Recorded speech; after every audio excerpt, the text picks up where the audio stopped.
Think about the Holocaust. Thousands, millions of innocent lives slaughtered. You and I would most likely look at that time and think of it as a dark time in history, a time that never should ever be repeated. Abortion is the silent Holocaust happening right in our midst, except this time we don't view it as a dark time in history. We commend it. You would think that our government wouldn't be as dark and heinous as to allow a Holocaust to be taking place in our nation. But we the people don't protect these lives. We authorize their destruction. Today I want to talk to you about the growing issue of abortion. I'll be discussing some facts about abortion, the tragedy of abortion, and how you and I should raise our voices on behalf of those who do not have them. So what exactly is abortion? Merriam-Webster Dictionary defines abortion as this: the termination of a pregnancy after, accompanied by, resulting in, or closely followed by the death of the embryo or fetus. That's the really pretty and nice way of saying that abortion is the deliberate slaughter of unborn human beings. Operation Rescue reported that roughly 1.21 million abortions take place in America each year. 1.21 million lives gone. Reasoning for abortion ranges. It could be that a woman is a little bit older, already has a few kids, and doesn't want another one. Thus, she has an abortion. Or it could be an unplanned pregnancy from a young couple or a teenage pregnancy, and thus results in abortion. Or reasoning can be a little bit more severe, such as is the case of rape or incest. While some reasons may be more severe and harder to deal with than others, abortion is not justifiable. So how does abortion actually happen? LifeSite News gave this list of options for mothers who are seeking an abortion. Dilation and curettage. This is where a curette, which is a scoop-shaped surgical instrument, is inserted into the uterus, cutting the baby's body into small pieces. The body is then extracted through a suction tube, which is pretty much like a vacuum cleaner. There's also dilation and evacuation. This is where forceps, which are pretty much like scissors, are inserted into the uterus, grabbing the child's body and twisting it to dismember it. If the head is too large, they must crush it.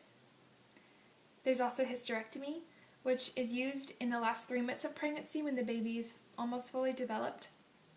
The womb is entered by a surgical incision, kind of like a C-section, where they proceed to cut the abdominal cord, which cuts off the baby's supply of oxygen, causing the baby to suffocate.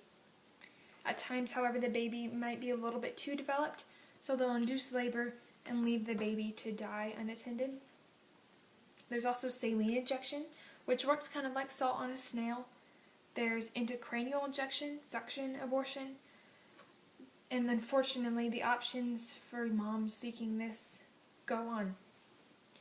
So promptly the question would be, why would our government legalize such terrible deaths to happen to our most vulnerable citizens?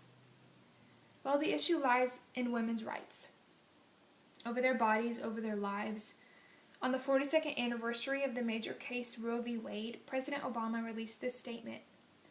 42 years ago today, the U.S. Supreme Court issued its ruling in Roe v. Wade, a decision that protects a woman's freedom to make her own choices about her body and her health, and reaffirms a fundamental American value that government should not intrude in our most private and personal family matters.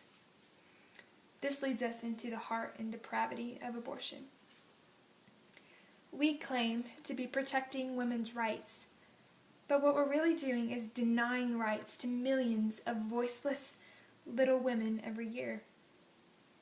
We may call it a private family matter that's pretty, that's safe and neat, but still these 1.21 million babies are dead, and we killed them, and we would have it remain legal. I would hope that no one would look at the Holocaust and think, it was probably really convenient for the Nazis to kill innocent Jews, and so in that case, I'm sure it was okay. I hope none of my listeners would ever take a disposition like that. But those of you who might be struggling with the idea of abortion, or who those might be leaning toward pro-choice side, are we not doing the same thing?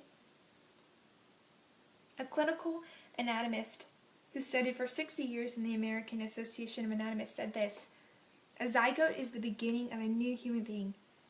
Human development begins at fertilization, the process during which a male gamete unites with a female gamete." Another professor of genetics at the University of Descartes in Paris said this: "After fertilization has taken place, a new human being has come into being." He added this: "It's no longer a matter of taste or opinion, not a metaphysical contention. It's plain evidence. Each individual has a very neat beginning at conception." This is science. These are lives, and we're killing them. They're voiceless, and they're silent, and we would have it remain okay? What's the difference between a little girl running on the playground and a little girl inside of a mother's womb? You would call me unjust and wrong if I somehow killed the little girl running on the playground. But if the little girl in here, if I killed her, I would be considered a strong woman who's standing up for her rights. There's something wrong with that picture. This is the silent Holocaust. In this moment, in this year, 1.21 million babies will lose their lives. They will see a strange sight, a forceps in their mother's womb, a place where they should feel most loved, a place where they should feel safe. But instead, the little potential Eleanor Roosevelt or potential William Wilberforce is being murdered.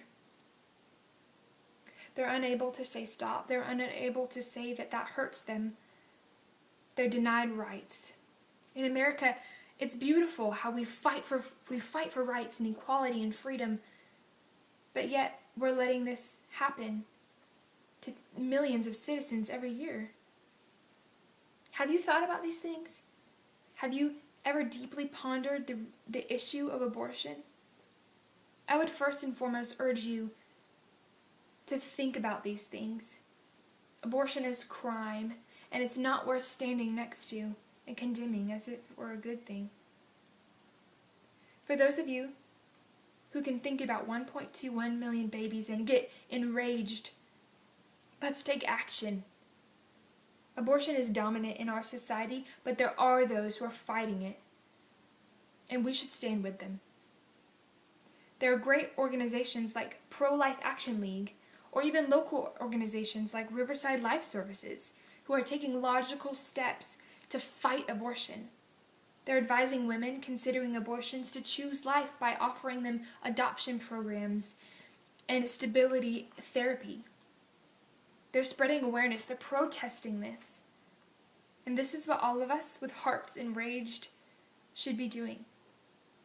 Today, I hope you're able to come away with the understanding of the reality of abortion, the cruelty and tragedy of abortion, and an urge to speak. Abortion's not slowing down, so we shouldn't either. In our selfish society, there are rights being stolen, and this year 1.21 million babies will be gone unless you and I do something, unless we join the fight. I urge you to do research, get involved. This is an important issue, and everyone should try to stop it. Thank you.